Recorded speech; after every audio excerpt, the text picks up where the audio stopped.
Well, welcome back to Talking with Tech. I'm your host, Rachel Madel, joined today by Chris Bouguet. How are you doing, Chris? I'm fantastic. So happy to be here. Rachel, where's Lucas? I know. Where is that guy? He's in Pennsylvania doing lots of work for Toby. So we definitely miss him. I feel like we've had a few recordings now without Lucas and it feels empty. Yeah, maybe he's just hiding in his closet. You know how we do that with our recording. I know. I still need to make some room in my closet so I can not feel so left out. Maybe he's just swamped with like back to school stuff, you know? It's true. It's that time of year, back to school. And I've been thinking a lot about, it's a really nice transition when kids go back to school because it feels like a fresh start. And I love the idea of taking the momentum that we have from the summer and being refreshed and relaxed and really running with that in the beginning of the school year. And what I thought we could talk about a little bit today is how can we keep that momentum high? And I think it starts by believing that kids are capable and believing that no matter what the cognitive functioning is, we should never limit a child's abilities and communication just because of what a test score says or, you know, what a teacher thinks. I don't know, Chris, what's your, I mean, I know how you feel about this, but I would love your ideas. I know you're in the school and you probably encounter this a lot. I'm in the school sometimes, but I know that you're full-time in the schools. So, Rachel, we have to tell the listeners, we swear we didn't talk about this beforehand, but I have to tell you, this is exactly what's been on my mind lately as we've gone back to school. So recording this today, yesterday was the first day back for students, right? And I'm seeing on Twitter all of these teachers and administrators posting all of this awesome optimism about the school year, right? And I'm thinking to myself, where's that going to be in November? You know, how are they going to feel in December? But there's this feeling of how, like you said, people come back refreshed and they're just ready for it. And in my particular job and what I've been doing is, you know, traveling to many different schools, speaking to teachers as we kind of sort out where a student is transferred from one school to another and one classroom to another. And so we're now trying to figure out where they are and teach these new teachers about communication. And what I hear is exactly what you're talking about in some places. You know, it's this, I don't know, I saw that device and I'm just not sure. It might be too complex. Do you have like a simpler device? And you know, I'm finding it less and less over the years that I'm hearing that, but it's still sort of a trend, this thought that like it's too complex and that we need to start simple, big, as opposed to start big and just believe that you can do the robust system, you know? Absolutely. This actually reminds me of an experience that I had. I was in Cambodia, I guess it was over a year ago now, and I was volunteering, and they have a lot of AAC needs. There are a lot of nonverbal kids with autism, and I was at a clinic in Phnom Penh. And so my role was to kind of teach the staff and teach the teachers and the parents about low-tech AAC. And I remember the first day I came and I brought a communication board, and the first reaction, as soon as I pulled it out, was no way. There's just no way this kid's going to use this. No way at all. And I was really deflated. I was really excited. I got off my, 20-hour plane journey there with my communication boards. And as soon as I pulled it out, everyone thought, no way. Sure enough, we started using it. I said, listen, let's just try it. Let's just try it. Well, if it's not working, fine. But, what do you have to lose, right? What do you have to lose?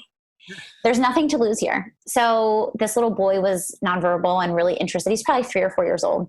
He was really interested in pouring water. He loved water play. So he was pouring water into this bucket over and over again. And so I pulled out the board and I start modeling go.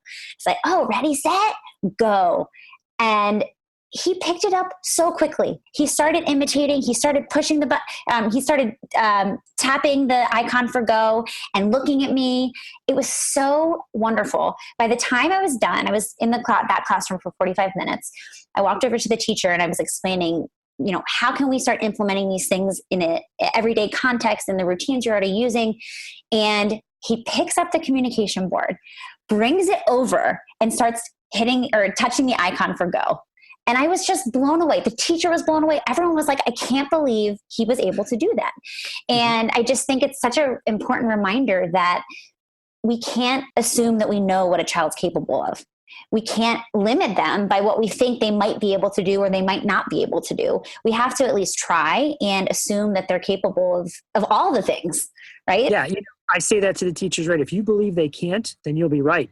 Exactly. Because and that's not what you want to do. You want to fail by believing that the student can. Like, meaning if you are going to fail believing in them. But this is something we've talked about many times in this podcast. So something that came to mind in that story that you were telling, Rachel, is Chris Klein. When we had the Chris Klein interview, something he said in that interview that still sticks with me is that people say to him, well, not everyone can be a Chris Klein, and I bet there are people that saw the student that you were just talking about. And I know there are other students that I've worked with where they think it's unique to that student. Like, well, that student was able to do it, but that doesn't mean all these other students will be able to do it. And it's like, but how do you know? You don't know. You got to give them a chance, So something else I've heard, Rachel, from teachers is, let's create an imaginary situation so no one thinks, oh, this is, if someone's listening that knows me goes, oh, this is this particular school that Chris works in. But yeah. There's a school that's sort of lamp heavy, okay? The majority of students in that school, their AAC users, are using the Lamp Words for Life system. There are definitely other systems in play, but that's the predominant one, right? And then the school that one feeds into, so the middle school, that school is predominantly pro quo for whatever reason. Just the population is however either they came from someplace else, or the different speech therapists and IEP teams, for whatever reason, that group is using pro quo. And so the teachers in those cases, where one student from the LAMP school then goes to the pro quo school, the people in the pro quo school go, hey, before maybe even seeing the students, they'll be like, can we switch the system? Can we switch the system? And I'm really torn on this subject. The way I kind of skirt it is I say, well, it's an IEP team decision, right? But me personally, and it is, right? But like, how much does the environment play a factor into the system that you should be using? Right now, if a kid has been using a system for 3 years and they're really working at it and doing, I don't know what's doing well. I don't know. They're familiar with a system, then changing it seems like a crime. And on the other hand, if they're just starting and it's not going really well, but even then, why isn't it going well? Because they didn't have enough training. I'm really torn. I don't know. What do you think? This is a really tough call. And it reminds me of the Eric Enger episode, Specific Language Approach. And it's really interesting because we always try to think about what device is perfect and what device, fits the best, and feature matching and device trialing. And what's really important is the implementation piece. We spend hours and hours and hours and hours doing assessment. And then it's like, okay, like, here you go, when it should be inverse. So I would really encourage listeners to go back and listen to that episode, because I feel like it's groundbreaking for our field. And I think that it could potentially be a shift in the way we do things. But it's a struggle. We know that it takes a long time for children to learn how to use these systems. So, and I experienced the same thing. It's like, it's been 4 months. Why is this not working? And so I always say, how much are you modeling? How much exposure is the child getting? How motivated are they? There's so many factors that go into whether a system works or doesn't work. Also, how are you viewing whether it's working or not working? Because I think that's part of it too, is that if we're taking data and we're only counting certain responses as correct, but we might, there might be a mishit and then it gets to correct, but we don't count that. There's so many things at play that determine whether or not a child's being successful. And I think it just depends on the teacher or the parent, or what the viewpoint is and what perspective they're coming from. So I think there's just so many things at play, and it really is kind of a case-by-case basis. But I just really loved Eric's point of view with, like, let's not focus so heavy on the system, because a lot of these systems are robust and can do the things we need them to do. What we really need is training. We need training for the circle of support and the caregivers that are using these devices. Yeah, I think some of the feedback I gave to them when they were thinking about changing the system is, does the student have an established motor plan? if they do, if they're really, know that system well and have established the motor plans, then don't change it up. I think that's another lesson from the Chris Klein interview, right? Is that don't keep switching the devices on the students. Just stick with it, because it takes a long time. Like you said, 4 months, you mentioned 4 months, and that's really a drop in the bucket. And then, like you said, how much are you actually modeling and using it? That is such an important piece as well. I know there is no clear-cut answer. Unless someone has it, then please, put it on the Facebook page and let us know what the answer is, Because I think if people really believe in a particular system and they're using it and all their support that system, then maybe that is the better system for a student. If no one else is going to use it and they're not really buying into it, then that's not going to be the right system. So it's so tricky though, It's really tough. And, you mentioned Chris Klein, and I think he's inspirational, honestly.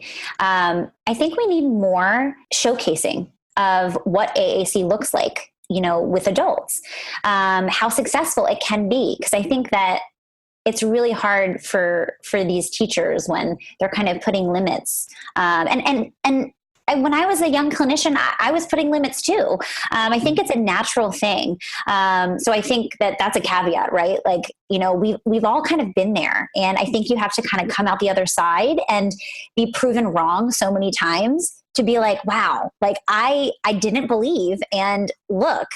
I think that's, at least been my journey and my experience. But I think that it would be really a great benefit to see what end users, quote unquote, end users look like and what it can look like. So if anybody knows of anybody that we can bring on the podcast, I would just love to showcase more of that, to have more representations of what, successful AAC looks like, because I think that it's hard for people to imagine if they've never seen it. Yeah. If you're listening to this and you know of somebody, of course, we'd love to talk to them, but even if we can't, or for whatever reason, we can't make it work, we would love to, right? We'd definitely love to. So please put us in contact.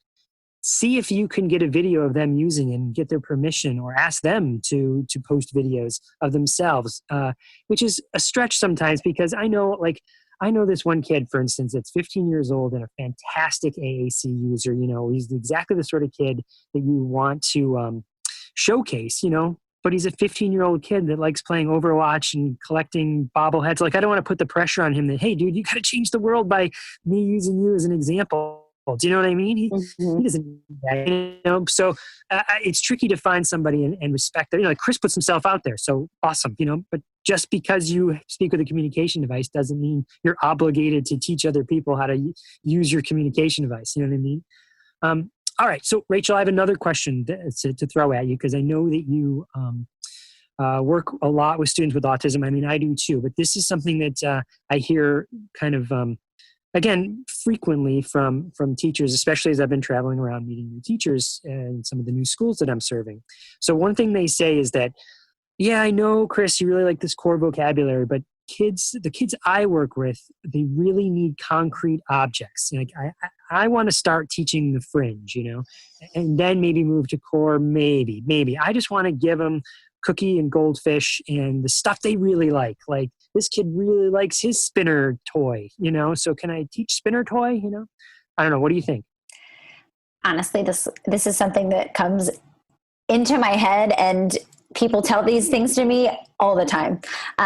Because we know that kids with autism and adults with autism, they're very concrete, literal thinkers. So of course they do better with fringe. So what I would say is, and I've said this multiple times in the podcast, but introducing fringe to start, I think, is a really great strategy for buy-in. And I think the most important thing when you introduce a communication system is helping children realize the power of communication and helping them buy into the system. They're like, yes, this is the thing that gets me all those spinner toys and those sensory needs and all of those things. So I think that fringe is really important. But then what I tell people is try to make a sentence without nouns. It's just, you can't, so there's a natural, stopping point when you're only teaching noun vocabulary. And unfortunately, more abstract language is harder maybe for kids with autism to conceptualize, but if we don't try and we don't model, then we never have a hope of having them learn it. And what they need is continuous exposure. So we need to be modeling these concepts, even though they don't understand them yet. If they have so many experiences with motivating things paired with the core word, they will learn it. Just because it doesn't happen immediately. And that's what I think is the problem, is that we introduce fringe words and immediately we get an outcome, right? Kids understand it because it's a noun. It's super concrete. They're like, yes, like I get all the things that I need. And they can use the system really quickly oftentimes. But then we kind of have this like screeching halt, like, well, they're not getting go and they're not understanding more, or they're overgeneralizing it, which means that of course they don't understand it, which I find is not the case. Especially kids with autism, they are frequently perseverating on words. So they might, have a word in their head that they're saying more and more and more, and maybe it's not in context, but I really do think that they're thinking of those words. So there's kind of lots of things at play, especially for kids with autism. But I just think that it's a long game with core words, but we know that it's worthwhile because that's what's going to give them the building blocks to formulate thoughts and sentences, and you can't make sentences with all nouns. You just can't.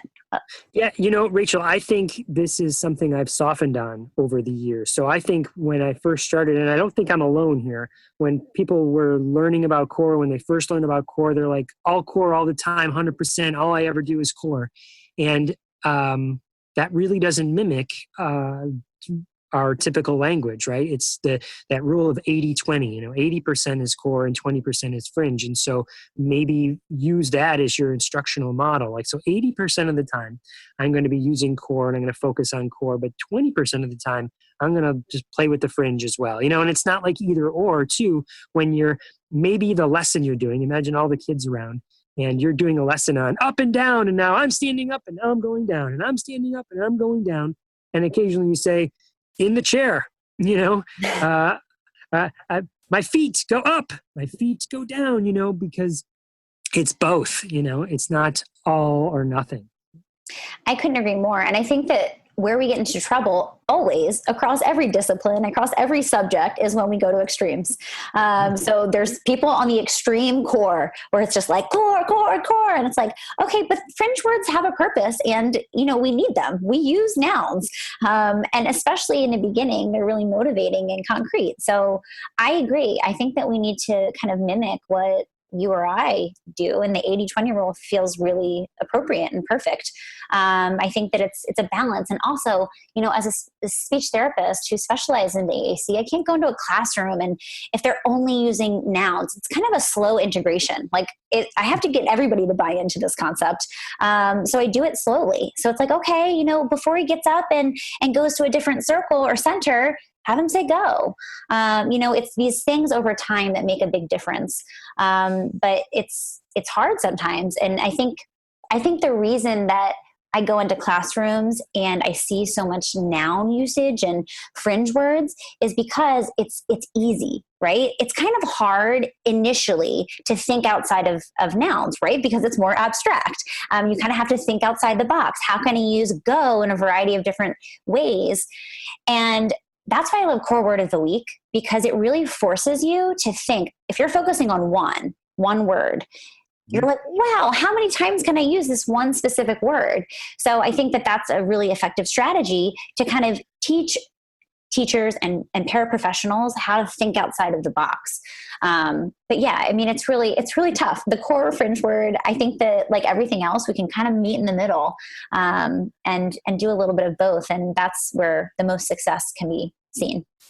Yeah, I'll take using fringe words over not using the device at all, right? Exactly. And then you can maybe shape it into being like, okay, so we've mastered where scissors is, but now we got to find, where the word go and my turn and cut, and of course you can always just be modeling that, and when I say I really mean the speech therapist modeling for the other communication partners in the room, and then who can then model for the student, right? Yeah, I think that's all good points, and it's just tough to keep remembering. Again, nothing new that we're covering here, but I know one other thing I wanted to say that I was, when I was listening to you, you said you got to have the nouns are part of what we say, and I always say that too. Like Like you can't get to snug without the nouns. You need the nouns. You can get close, but you can't get there without them. So you need some.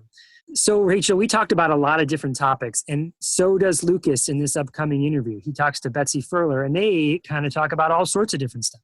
I'm really excited to hear her. Actually, she has a book. It's called Talking with Tech. So I'm like, of course we have to have her on. So I'm really excited. I hope they cover it in the interview. I know. So without further ado, here is Lucas's interview with Betsy Furler.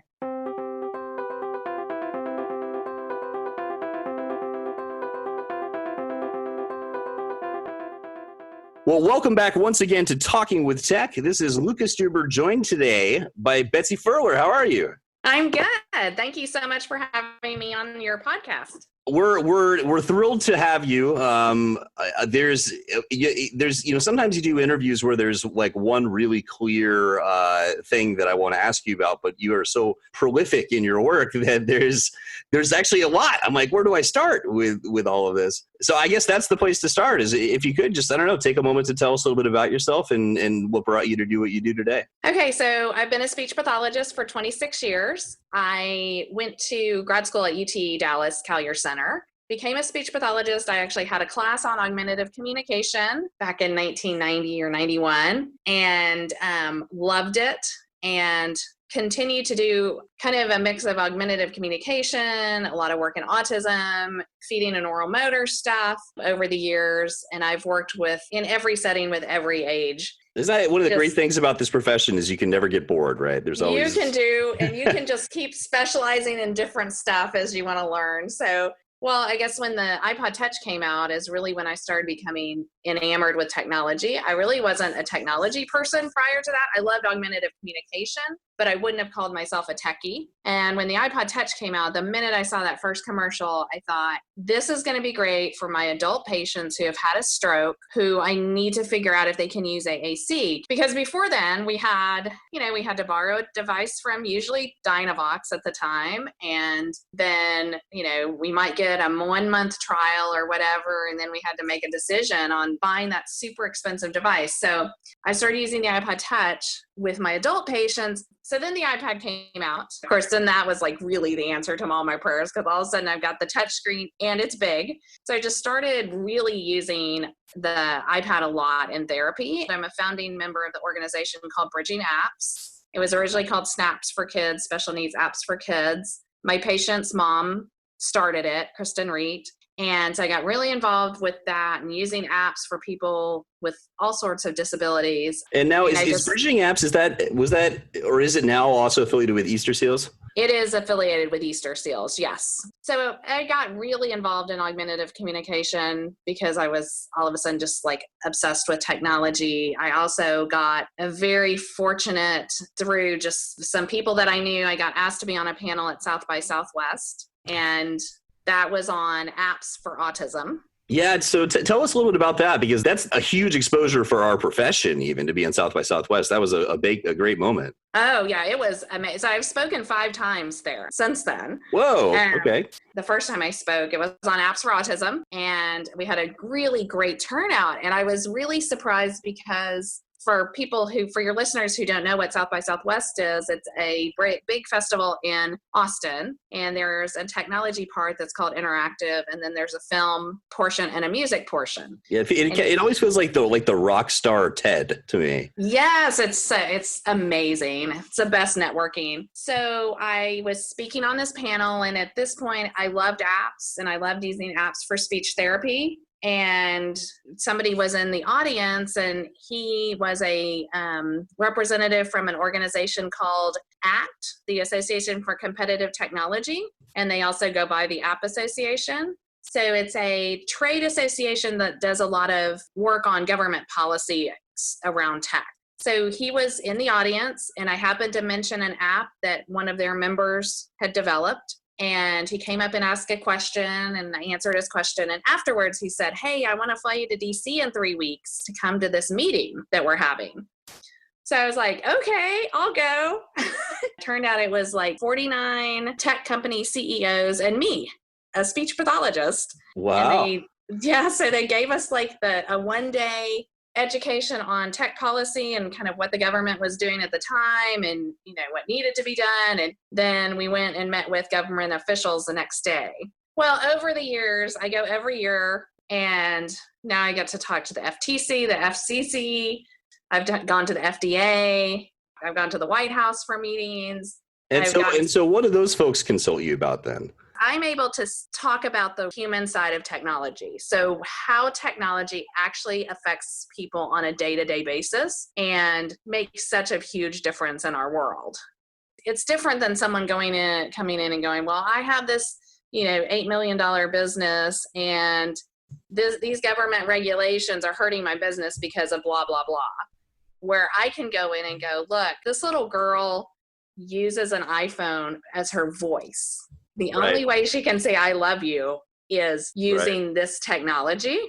That's kind of what I do. And then I do consulting in the tech world on accessibility issues, especially my love is cognitive accessibility, which is kind of a forgotten form. And because when I think of that, I always joke that like my Google Calendar is my cognitive prosthetic, Mm-hmm, and I need it. Is that the sort of accessibility we're talking about, or? Exactly. And what I say is, 20% of the population actually has a cognitive deficit, but 100% of the population really has a cognitive deficit at one time or another during the day. Whether you're too tired or you haven't had coffee yet or you're sick. There's just so many things that affect our brains that for a product to cognitive accessibility really affects every single person. Sure. So I'm super passionate about that, and also, thinking about people on the autism spectrum and how they're able to interact with technology. One of my favorite quotes is that, I'm going to misattribute it, but for most of us, technology makes things easier, but for some people, technology makes things possible. Yeah. I love that. So that's fantastic work you're doing. I really love technology now. I love the tech world. So I've been really pivoting in that direction. And as I was starting to pivot in that direction, that's when I decided to write a book on AAC and produce an online course. I found that so many of the families that I ran into when I was at conferences and even in my hometown, I live in Houston, Texas, they didn't even know augmentative communication was a thing. They had no idea it was available. And the schools really aren't trying to, they're not promoting it. And there weren't other therapists who were offering it to them. So I decided to do this online course and book to it was going to be like my exit from the field, really. Okay. But what happened is I continued building my tech consulting accessibility business, and I decided I actually really love augmentative communication. And actually, because of building the course, writing the book, I became more and more interested in the field. So I've kind of continued both. I right now have a private practice in Houston, and I have 7 therapists working for me, and we do almost exclusively augmentative communication therapy on all different devices depending on the child's need. Sure. I do consulting with school districts in Houston as well as in the surrounding areas, and also with individual families on augmentative communication. What is the name of your book again, by the way? The name of my book is Talking with Tech. Talking with Tech. In so many ways, these great minds are thinking alike today. Yes. So I just published my book, and I sent you information about it, I guess. And you were like, uh-oh. Yeah. I had this moment of like, we thought we were so clever. Yeah. Oh my God. We're about to release this podcast with the same name. And I was like, oh, no problem. Yeah. So I don't care. By making that statement, you are releasing all indemnity to the. I was like, hopefully it'll help my book sales. We're happy to be sharing so many of the same messages. And then you do a podcast too. And now the podcast is this through Easter Seals? No. Okay. All of this is on my own. So my podcast is called Your App Lady. Oh yes, of course, sir. I was thinking of one that I saw when I was. Oh well, researching.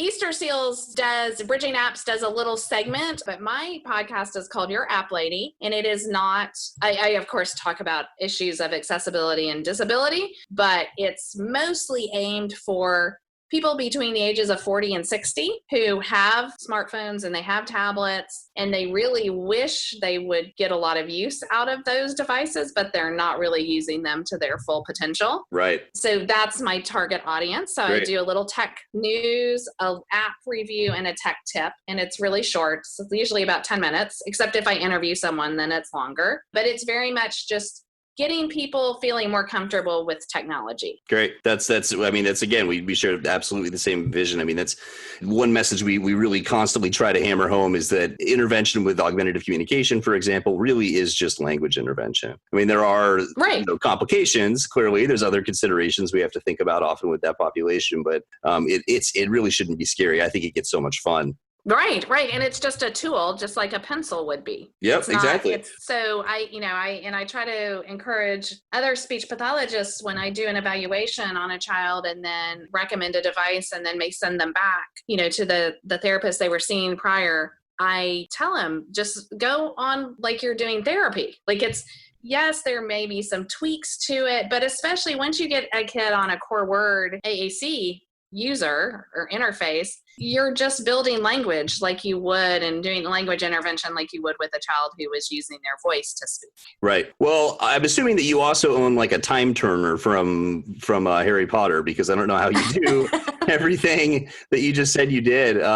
So you have the private practice, you have the My Happy Lady podcast, you have the work with Easter Seals, you have all the consulting work.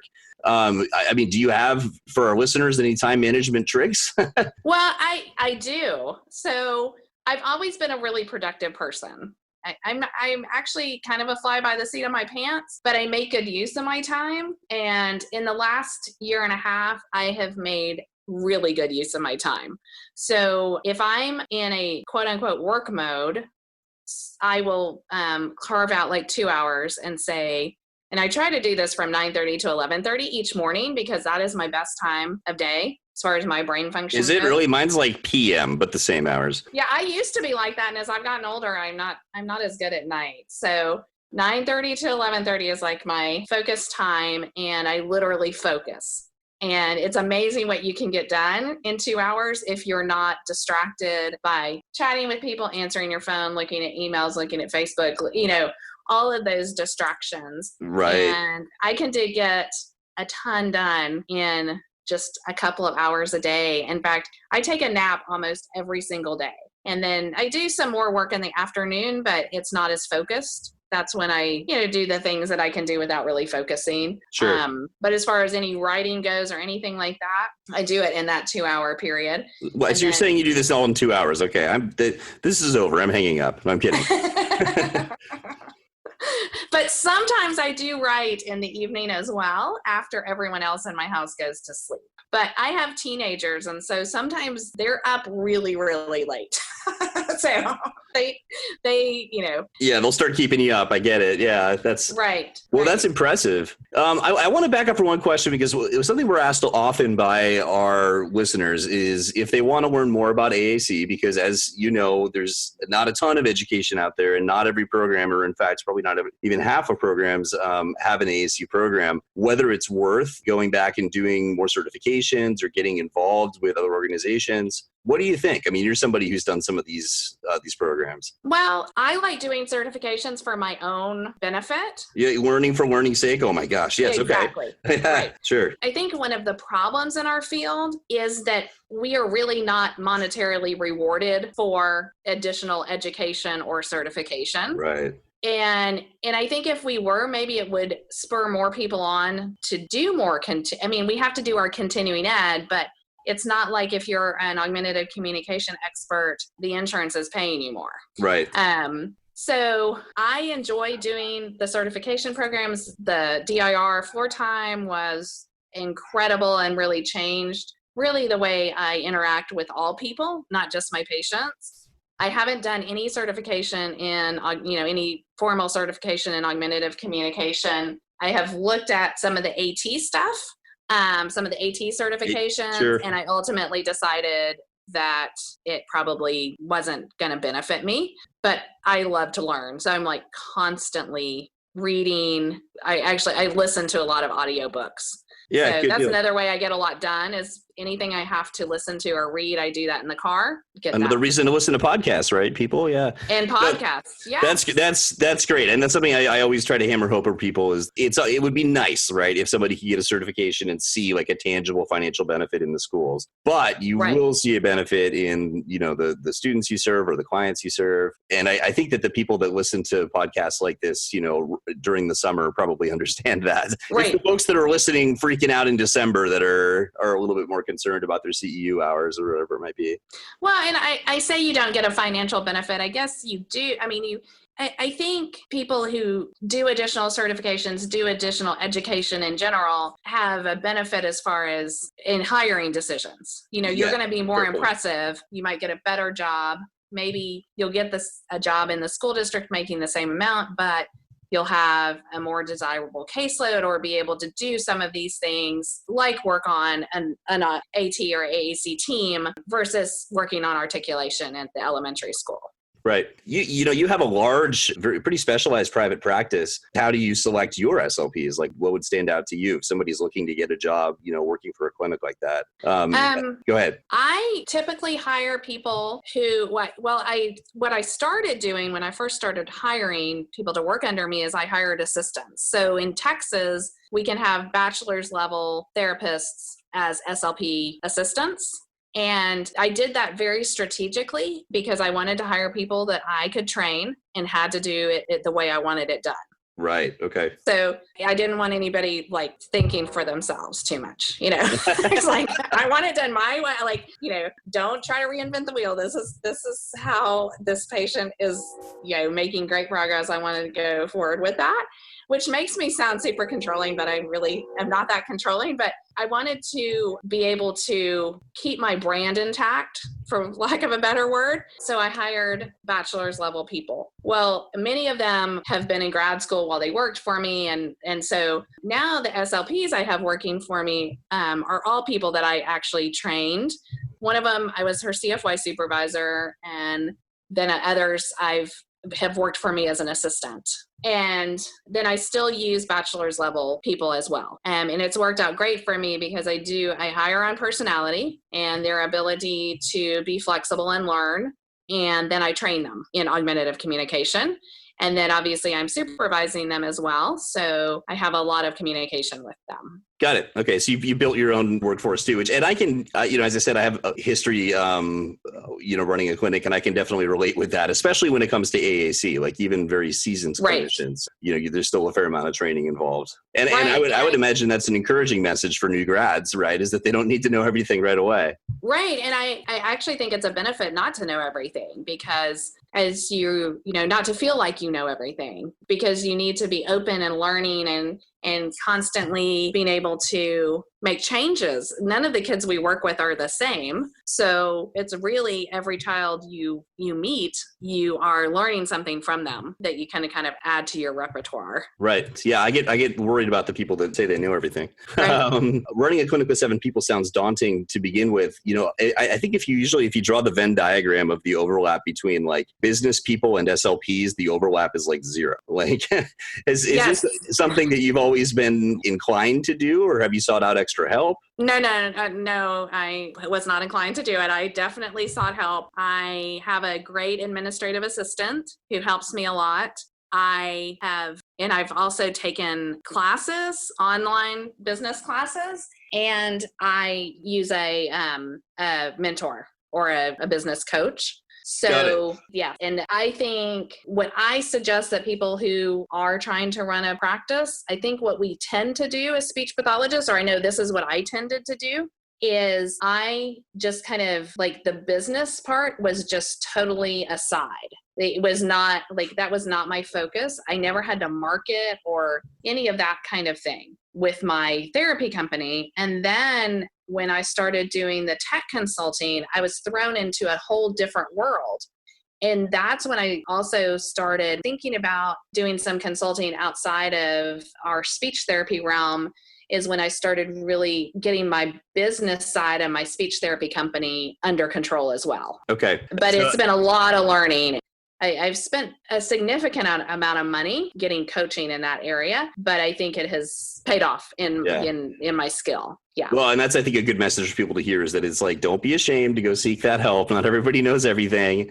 Very different Right. intelligences. And there's very often, at least, in my city, Portland, Oregon, like there are there's even nonprofit services that'll help small business owners. Yes. I think in most cities, there's a like small business administration. Now I can't think of what they're called. In Houston, it's through the University of Houston. They have a small business, program where you can go, and I've done some of those. You can go and learn about LinkedIn or learn about, your financial statements and all of that kind of thing that I definitely did not learn that in grad school. Yeah, that would actually be not a bad elective though, like some sort of business class. It could be like a different track. There could be the medical based, the school based. Maybe they can have an IEP elective, and then and then business. Well, I don't want to take too much of your time, but I do want to dig into the book a little bit, just because we have a common name. I mean, this is just such an interesting fact.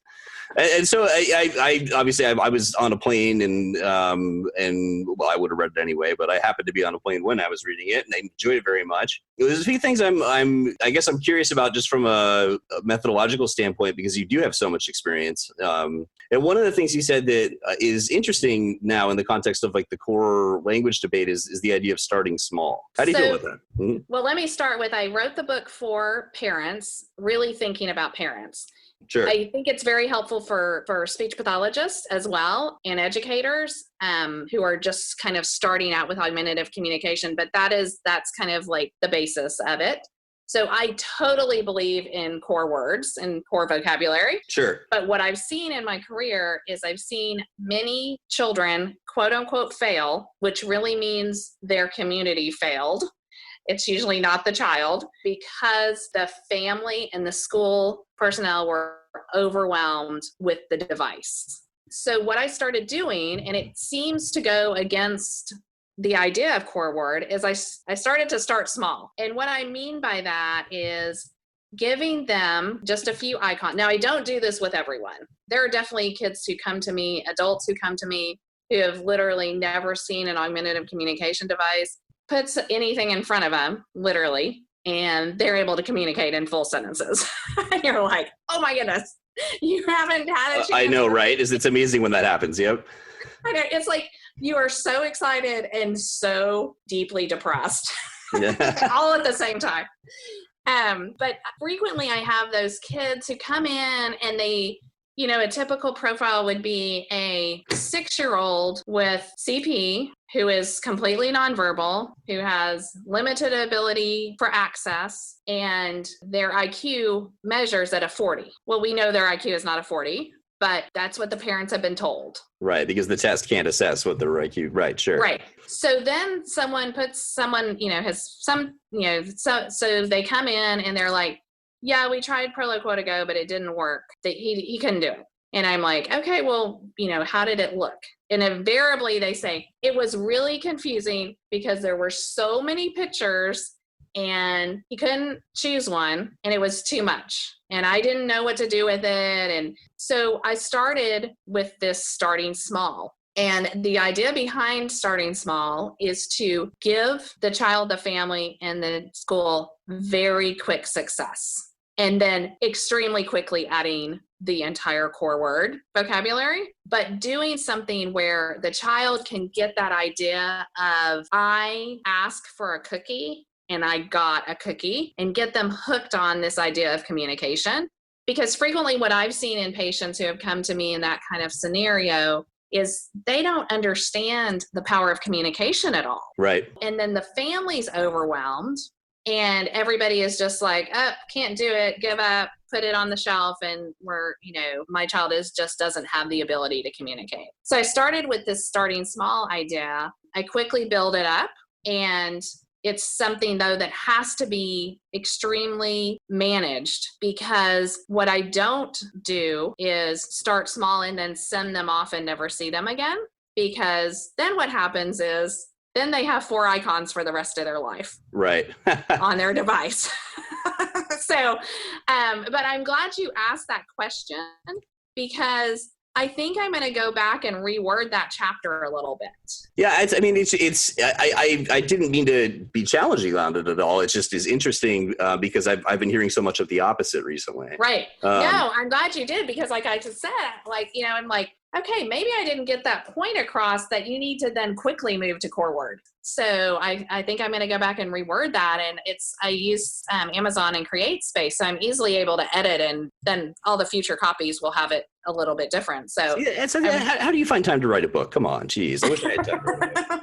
What? 2 hours at a time. Yeah, exactly, right? What you spoke to, I guess we would call, at least in some sense, errorless learning, right? Like giving them the right with this exactly. right away. Well, I was going to say, I was also picturing in my head, I wasn't sure if there was an element of like hiding icons and that sort of thing, but then with Proloquo, that wouldn't be the case necessarily. Right. And so I wrote the book before the progressive language came out. Got it. Okay. So since the progressive language has come out, I've also done it a little bit differently, especially with kids who do have relatively good fine motor skills and, you know, and are able to target an icon. I have started using progressive language, which is just unbelievable because it kind of does that for you. It kind of lets you start small on its own. So I've been doing that. What I was going to say is too, that a lot of the kids that I see, because I get a lot of kids with CP or Rett syndrome, and some of them don't even have the idea of cause and effect. They don't have that concept not because intellectually they don't have it, but because they literally have never been able to use their body to cause an effect. So they don't have that whole concept. And that's something that's really, really important. I don't consider it a precursor, but I do consider it a skill to work on alongside the implementation of augmentative communication. Right. Well, and I mean, I've made the argument in the past, and maybe I'm wrong, but that causing changes in our environment is one of the fundamental points of communication, and that it is hard to start to understand. I mean, I've been in that boat with students where we're just working on turning on the light with the Big Mac switch for quite a while, you know, before we get into functional communication. And you know, eye gaze obviously is a whole nother ball game, but the physical training of the eyes and eye gaze is also super important. It's exhausting. And if those of you listening, if you have not sat down and spent time with an eye gaze device and tried to compose a message, I mean, I lose my steam after about 5 minutes, you know, let alone someone who already is dyskinetic or has like chorea, like in Rett syndrome, you know, where, I mean, obviously things are getting a little bit better. The bars are detecting better than they used to be. But it is better. I couldn't even do it 5 years ago. And I have a corneal dystrophy, so my eyes, the reflection off my eyes is different anyway.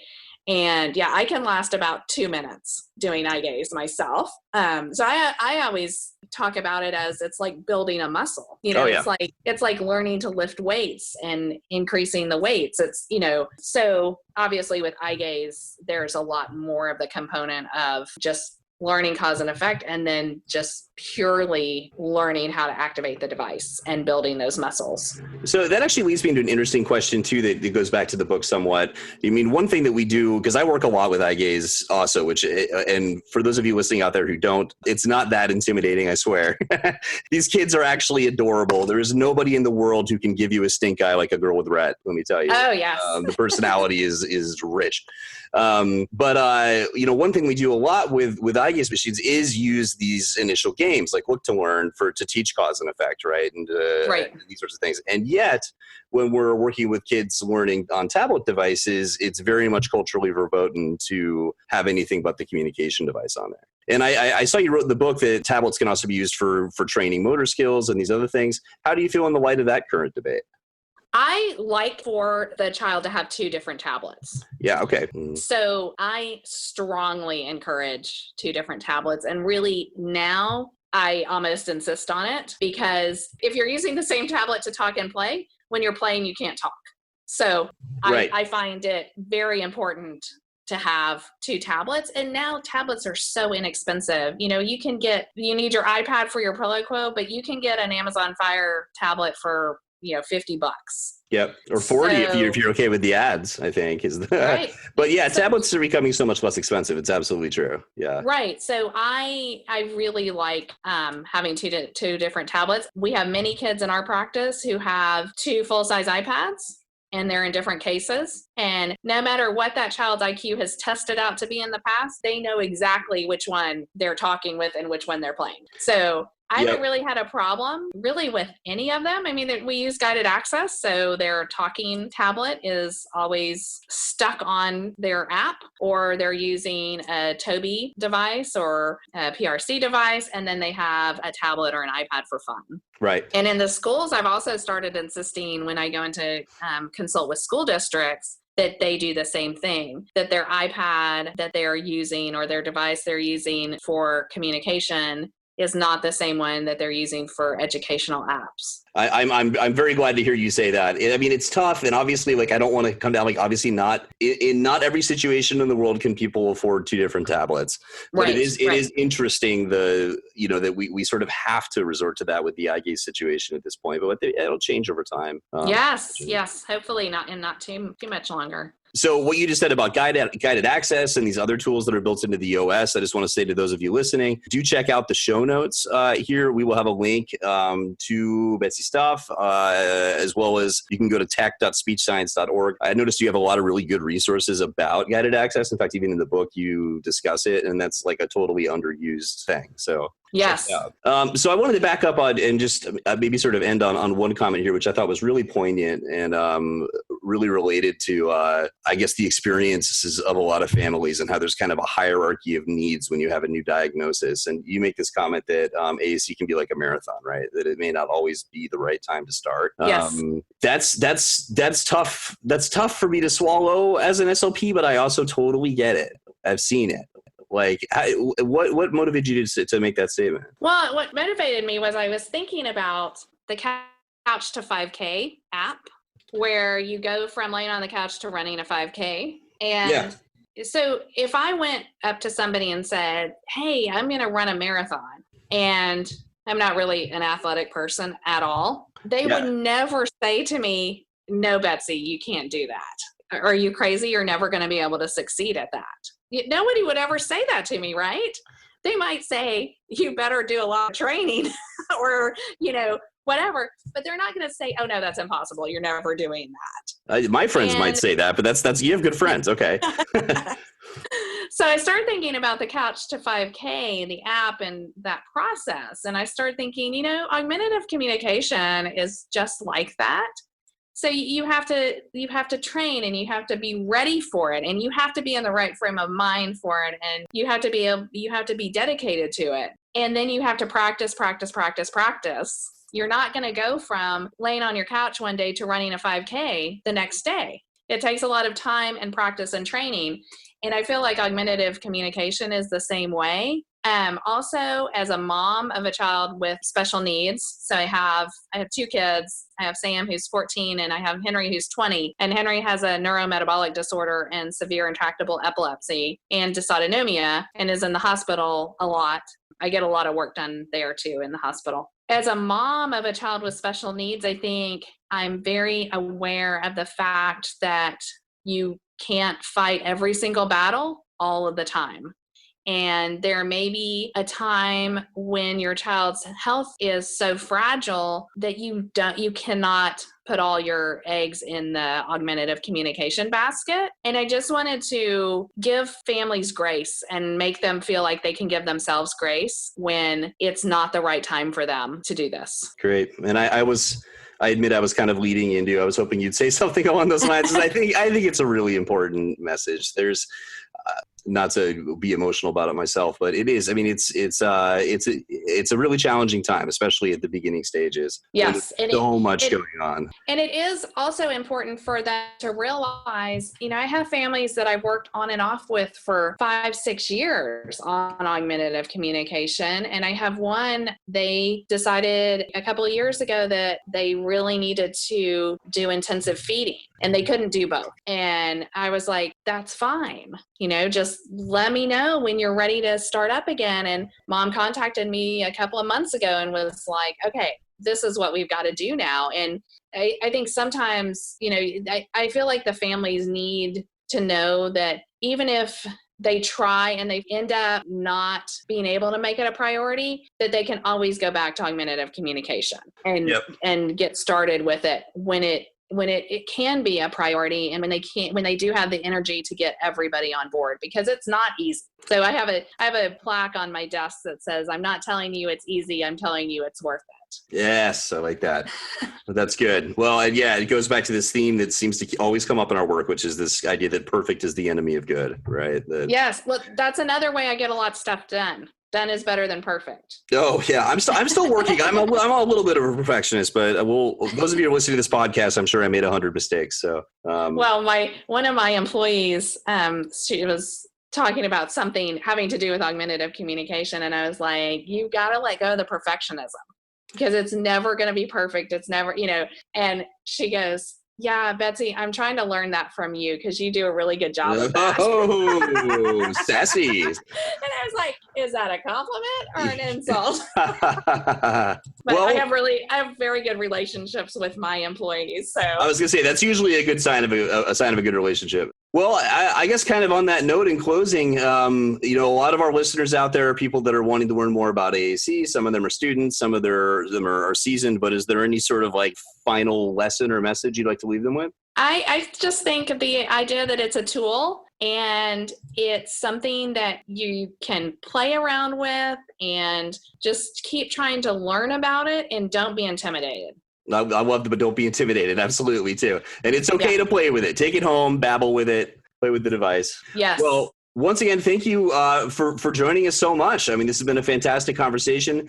Betsy Furler, who is now not going to sue us about her book, just kidding, her fantastic book, Talking with Tech, which brought us together. So I'm so glad that we've met. If you want to know more about Betsy, check out, really any variety of different places. So communicationscircles.com, bridgingapps.org as well. But please do check out our show notes, because we'll have a link to those and more. We'll talk to you all next week.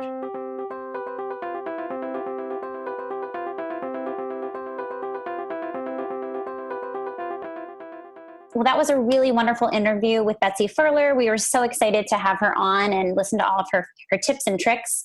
If you guys haven't already, please subscribe to us in iTunes. We would love to have a review. Tell us what you think. And that way you're updated every time we release a new episode. We mentioned it earlier, but we'd love to see you on Facebook. There have been lots of different posts and lots of different people asking questions. And so we'd love to see you there. And of course, we've challenged you to post your questions there so that we can all talk about them in a future episode. So please do that.